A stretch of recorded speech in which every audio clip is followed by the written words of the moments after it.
اب میرے بھائیوں، آخری جو آیت آ رہی ہے نا آج کے درس کی، آیت نمبر 24 سورہ توبہ کی، یہ بہت کریٹیکل آیت ہے،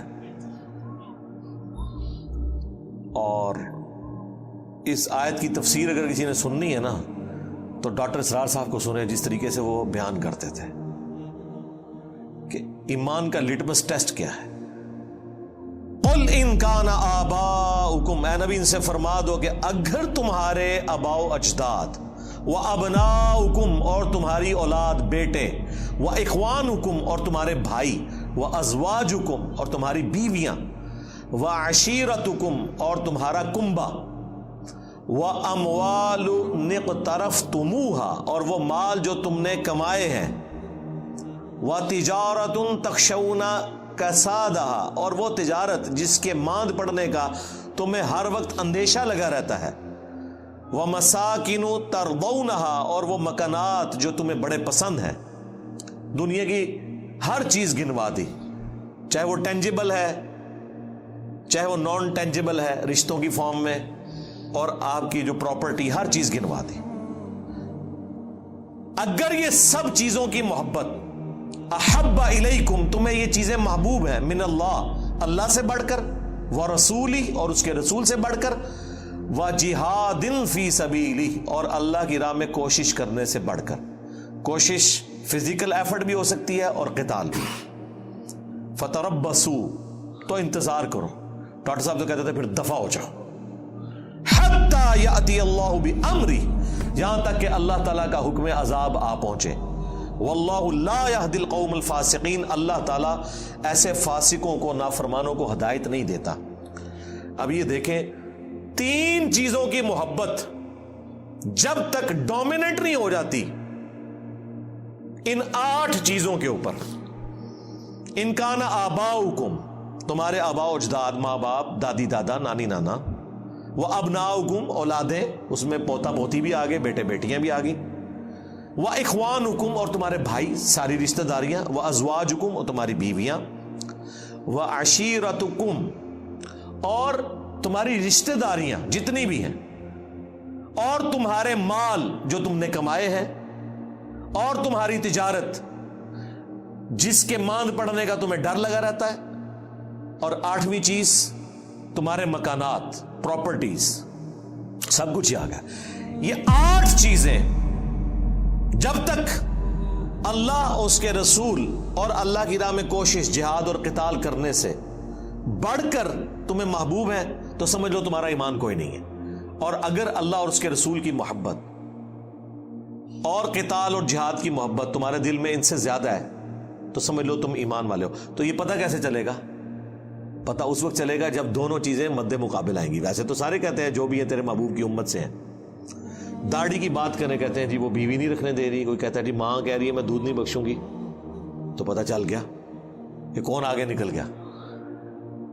النبی اولا بالمؤمنین من انفسہم وازواجہ امہاتہم، نبی مومنین کی جانوں پر ان سے بڑھ کر حق رکھتے ہیں، نبی کی بیویاں امت کی مائیں ہیں۔ تو جانوں پہ اگر بڑھ کے حق ہے، جان سے بھی بڑا حق ہے، تو بات تو اسی کی ماننی ہے۔ اور اللہ کی محبت وہ تو اہل ایمان کے ایمان کی بنیاد ہے۔ والذین آمنوا اشد حبا للہ، اہل ایمان کی تو نشانی ہے کہ وہ شدید ترین والہانہ وارفتگی میں، دیوانگی میں اللہ سے محبت کرتے ہیں۔ پھر محبت کا لٹمس ٹیسٹ بھی بتا دیا گیا۔ قل ان کنتم تحبون اللہ فاتبعونی یحببکم اللہ، اے نبی تم فرما دو اگر تم اللہ سے محبت کرتے ہو نا اور اس کا دعویٰ رکھتے ہو، پھر میری پیروی کرنی ہے، پھر اللہ بھی تم سے محبت کرے گا اور تمہارے گناہوں کو بھی معاف فرما دے گا۔ یعنی رسول اللہ کی پیروی اللہ کی محبت کا لٹمس ٹیسٹ ہے۔ تو اگر اللہ کی محبت کا لٹمس ٹیسٹ یہ ہے کہ آپ نے نبی علیہ السلام کی پیروی کرنی ہے، تو نبی کی محبت کا لٹمس ٹیسٹ کیا ہے؟ میلاد کے اوپر جھنڈا چڑھانا، وہ بھی یہی ہے نا۔ اس سے بڑی محبت کا لٹمس ٹیسٹ ہے رسول اللہ کی پیروی کرنا، اور پیروی ہے اطاعت نہیں، پیروی اور اتباع اس سے اگلا ورژن ہے۔ اطاعت محبت کے ساتھ، جو سورۃ النساء میں آیا ہے کہ تم مومن ہی نہیں ہو سکتے جب تک کہ اپنے ہر معاملے میں رسول اللہ کو اپنا حاکم نہ مان لو اور دل میں بھی کوئی حرج محسوس نہ کرو اس کے خلاف. تو رسول اللہ کی اتباع محبت کے ساتھ کرنا، اطاعت محبت کے ساتھ کرنا، یہ ٹرو پیروی ہے، یہ اللہ تعالیٰ کا تقاضا ہے.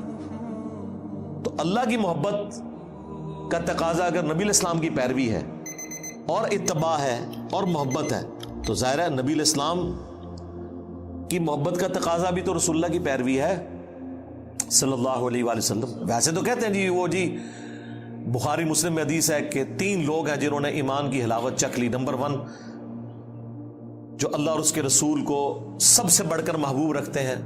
نمبر 2 جن کی دوستی اور دشمنی کا معیار اللہ کی ذات. اور نمبر 3 وہ جس کے لیے اسلام چھوڑ کر کفر اختیار کرنا اتنا ہی مشکل ہو جائے جتنا زندہ آگ میں جلایا جانا، یعنی وہ آگ میں جلنے کے لیے تیار ہو جائے، دین نہ چھوڑے. پھر بخاری مسلم میں حدیث ہے تم میں سے کوئی شخص اس وقت تک مؤمن ہی نہیں ہو سکتا جب تک کہ میں اسے اس کے ماں باپ اولاد سب لوگوں سے بڑھ کر عزیز نہ ہو جاؤں. اس میں سے کچھ نکالنا بھی تو ہے نا، کیسے پتا چلے گا؟